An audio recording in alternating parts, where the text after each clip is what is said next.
Hello friends, welcome back to the channel.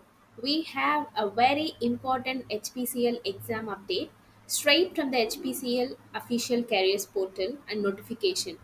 This video will clearly tell you which posts have their computer based test on August 16, 2025, which posts do not have their exams and will have it later.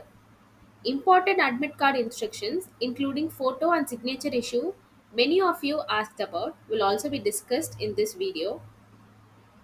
And first of all, I will be telling what are all the roles that have exams on August 16, 2025.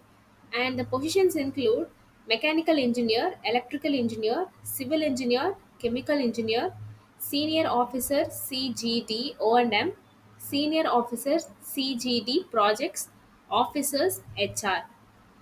If you applied for any of these posts, you can now download your admit card from the HPCL careers portal. The notification also clearly states computer based test of other posts eligible for CBT shall be conducted tentatively in September 2025.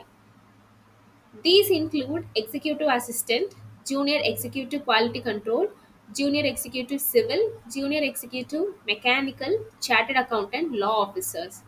Any other officer or junior executive post not listed in the August 16th category will also have an exam in September. If you belong to one of these categories and you are getting an invalid credentials while trying to download your admit card, don't panic. It simply means your exam is not on August 16th and HPCL will announce your exam dates separately. And now I'm also going to answer some of the questions that have been asked from my last video.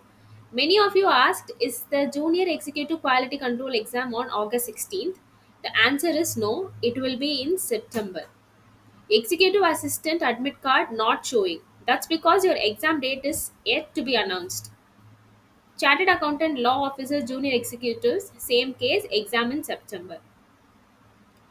And let me come again. The exam pattern for August 16th role from official selection methodology is 85 MCQs general aptitude and 85 MCQs for technical or professional knowledge. So totally there are 170 questions that should be answered within 150 minutes. There is also negative marking minus 0.25 for each wrong answers. Many of them asked about the photo and signature issue on the admit cards. Some candidates have reported that their admit card is missing a photo or signature. I contacted HPCL and here's the official response. Carry two passport size photographs with you and affix them in front of the invigilator on exam day. Sign in front of the invigilator as well. So, no need to worry, just follow this process at the exam center. So, friends, that's the complete update straight from the official notification. If your exam is not on August 16th, you use this extra time to prepare well. If you are writing on August 16, revise thoroughly and go through all the preparation videos and strategies and do well. The PDF with 115 plus computer awareness and proficiency questions is listed in the description, especially important for executive assistant aspirants. So check that also. Don't forget to like this video, share it with your fellow candidates, and subscribe with the bell icon so you never miss any HPCL updates. All the best for your preparation.